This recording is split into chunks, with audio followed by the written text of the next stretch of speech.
굿파트너 7화가 우리를 찾아왔다. 이번 에피소드는 그야말로 역대급 충격과 반전의 향연이었다. 현 시점에서 이 드라마를 시청하면서 드는 생각은 단 하나. 이런 사람들이 현실에도 있을까? 라는 의문이었다.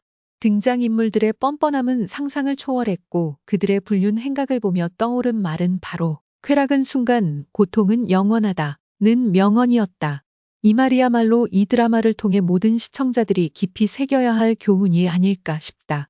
김지상의 실체가 드러나는 순간 그동안 그는 어떻게 그렇게 완벽하게 자신의 본 모습을 숨기고 살아왔는지 의문이 들 정도였다. 하지만 이제 그가 쓰레기임을 적나라하게 드러내는 장면들이 이어지며 그 충격은 이루 말할 수 없었다. 이호는 은경이야말로 김지상에게 요구할 것이 아닌 그와 함께 살 수 없다고 강력히 주장해야 할 소시오패스라는 사실을 깨닫게 된다. 유리 엄마는 같은 오피스텔에 사는 최사라를 보며 그녀에게 많은 칭찬을 아끼지 않았다. 심지어 약혼자에게 전복을 싸주며 전복 요리 레시피까지 알려주던 유리 엄마가 은경의 사정을 알게 된 후 경악을 금치 못한다. 인간의 탈을 쓴 악마들 사이에서 어떻게 그럴 수 있냐며 분노에 찬 유리 엄마의 모습은 그야말로 충격적이었다. 그녀 또한 과거의 은경과 비슷한 경험을 했기에 최사라의 상간녀라는 사실이 그저 지나칠 수 없는 문제였다. 만약 그녀가 최사라의 임신 사실까지 알게 된다면 그 충격은 배가 될 것이다. 유리 엄마가 최사라를 만나 인생 그렇게 살지 말라 며 경고 아닌 경고를 날릴 것이 분명하다. 게다가 남이 눈에 눈물 나게 하면 당신 눈에는 피눈물이 날 것이다. 라는 강력한 충고를 할지도 모른다. 그리고 최사라의 임신 소식은 또 다른 폭풍을 예고한다. 지상이 이 사실을 알게 되면 어떤 반응을 보일지 상상이 가지 않는다. 최사라는 이제 자신이 원하는 바를 이루기 위해 지상을 압박할 준비가 되어 있는 듯 보인다. 이혼 후 자신과의 결혼을 꿈꾸며 준비된 계획의 일환일지도 모른다. 지상은 사라와 결혼할 의도가 전혀 없었지만 그녀는 임신을 통해 그를 잡으려는 의도를 품고 있는 것은 아닐까? 하지만 지상은 이미 자신의 진짜 모습을 드러낸 상태다. 그가 최사라를 절대 집에 들이지 않겠다고 선언한 이유는 제2의 양육권을 가져오기 위해서라는 명분을 내세웠지만 그의 속내는 결혼할 마음이 전혀 없었음을 알 수 있다. 이번 에피소드의 모든 전개는 그야말로 숨막히는 충격의 연속이었다.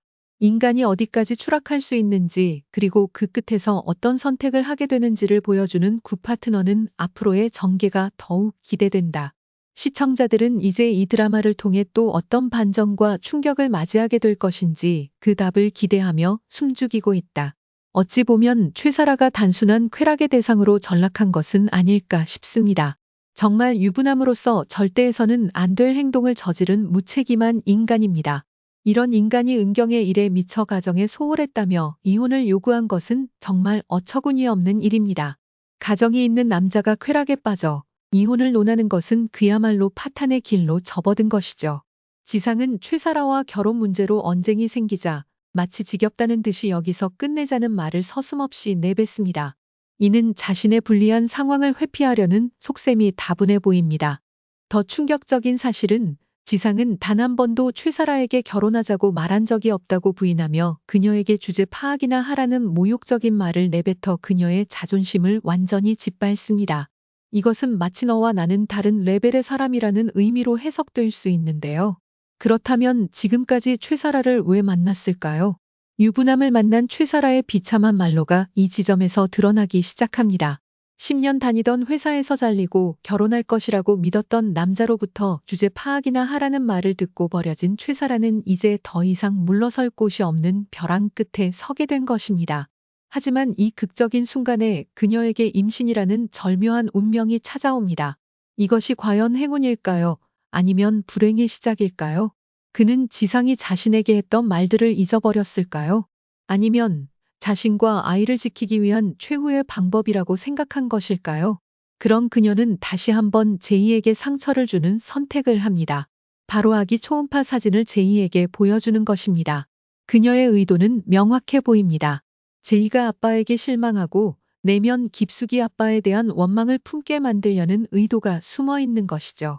결국 제이는 엄마와 함께 사는 것을 선택할 수밖에 없다는 판단을 내린 것입니다.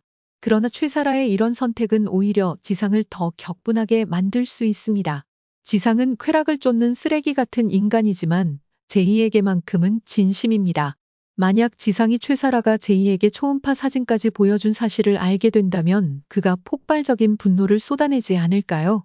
그리고 너와 차은경은 달라 는 말을 내뱉지 않을까 싶습니다.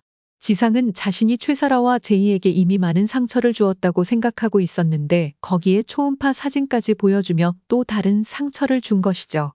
지상은 아마도 자신이 최사라와 결혼하지 않으려는 이유를 이렇게 말하지 않을까 싶습니다. 은경은 적어도 너처럼 어리석지 않다고 말이죠. 결국 지상은 두 가지 조건을 최사라에게 제시할 가능성이 큽니다. 첫 번째는 낙태를 종용하는 것입니다. 두 번째는 만약 출산을 한다면 자신은 결혼을 하지 않을 것이며 대신 양육비만 지불하겠다는 것입니다. 이런 상황에서 최사라는 과연 어떤 선택을 하게 될까요? 결국 닥쳤던 개 지붕 쳐다보는 꼴이 될 수밖에 없을 것입니다. 어쩌면 살아도 더 이상 물러날 곳이 없기에 지상을 혼인빙자로 고소하지 않을까 싶습니다. 지상은 결혼하자고 명시적으로 말하지는 않았지만 대화의 맥락에서 상대가 그렇게 생각하게끔 만든 부분은 분명히 존재합니다. 특히 은경과 이혼하고 사라와 함께 살고 싶다는 말은 그녀와 결혼할 가능성을 열어두었던 발언으로 해석될 수 있습니다. 최사라 입장에서는 당연히 결혼을 생각하며 이 만남을 지속해왔던 것이죠. 은경이 이 화제에 대해 두 여자 편에서 이런 말을 했었습니다. 싸움을 즐기는 사람은 심판이 사라지면 열정도 사라지기 마련이라고 말이죠. 그리고 내연남과 내연녀들은 법정에서는 항상 함께 미래를 논하지만 현실에서는 절대 함께 하지 않는다는 점이 중요하다고 했습니다. 현재 최사라와 지상을 보면 이 말이 정말 맞는 것 같습니다. 한때는 로펌 사무실에서 불타오를 정도로 사랑을 나눴지만 현재는 주제 파악이나 하라는 모욕적인 말을 내뱉으며 상대를 비하하고 있습니다. 결국 구파트너의 이번 에피소드는 인간의 욕망과 쾌락이 얼마나 쉽게 파멸로 이어질 수 있는지를 여실히 보여주었습니다. 최사라의 비극적인 상황은 그녀의 잘못된 선택과 순간의 쾌락이 불러온 결과입니다. 지상의 무책임한 태도와 비열한 행동은 시청자들에게 큰 충격을 안겨주었고 그들의 관계가 어디로 향할지 더욱 궁금증을 자아냈습니다. 하지만 결국 이 드라마는 우리에게 인간이 가진 어리석음과 그로 인해 발생하는 고통을 다시 한번 일깨워줍니다. 최사라의 선택이 어떤 결과를 초래할지 그리고 지상과 은경의 관계가 어떻게 마무리될지는 앞으로의 전개에서 밝혀지겠지만 분명한 것은 이 드라마가 보여준 메시지는 단순한 오락이 아닌 인생의 깊은 교훈을 담고 있다는 점입니다.